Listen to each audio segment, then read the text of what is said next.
Je donne maintenant la parole à son Excellence Madame Amina Gourib Fakim, présidente de Maurice.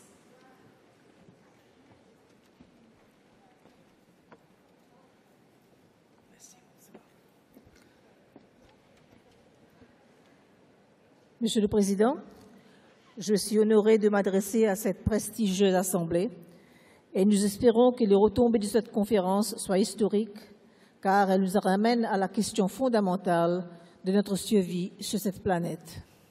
Monsieur le Président, permettez-moi de continuer en anglais.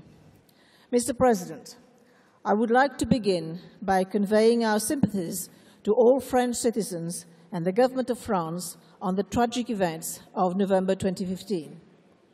At the outset, the Republic of Mauritius wishes to associate itself with the statements of the Alliance of Small Island States, AOSIS, of the Africa Group, the Group of 77 and China, and Mauritius stands in solidarity with the Committee of Small Island Developing States, the SIDS.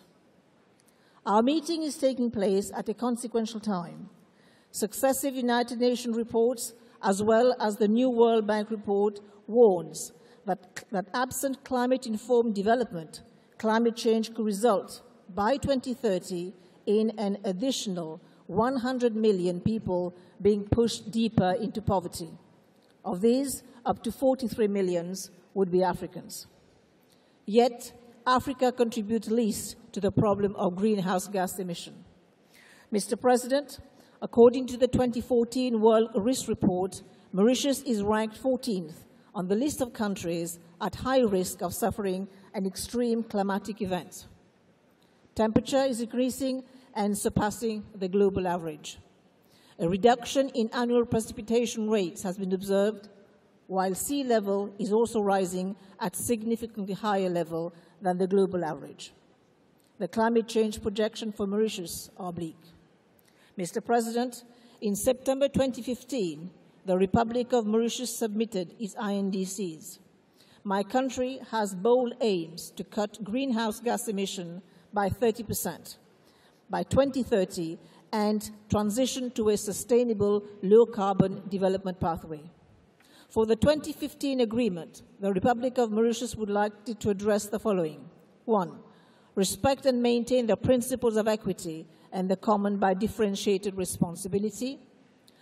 Intensify efforts to reduce emission of greenhouse gases by industrialized countries in line with historical responsibility and scientific findings. Treat adaptation, loss and damage issues as separate components of the Paris Agreement, and we recommend that the loss and damage component be anchored in a permanent international mechanism. Mobilize finance to fight climate change comprehensively, and boost access to technology and build capacity to expand adaptation and mitigation efforts in SIDS, LDCs, and African countries.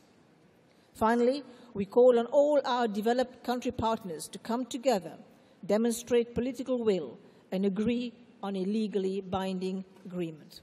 Mr. President, I would like to conclude by drawing on one of the most influential documents of our time, the encyclical letter of Pope Francis, challenging the human family to halt the deterioration of the environment.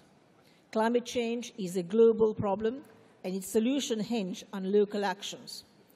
As Laudato Si warns us in tackling climate change, let us not succumb to a globalization of indifference.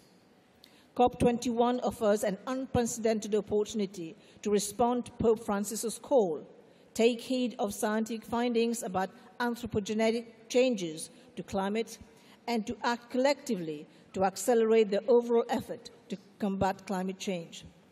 2015 is set to enter the history books as the warmest year on record, and looming El Niño event is likely to potentially disrupt food supplies and human health. We must act resolutely. Time is not on our side. It is my hope that prudent actions will help us lay the foundations for a sustainable, climate-resilient future, as our survival on this planet depends on the protection of our environment. I thank you for your attention.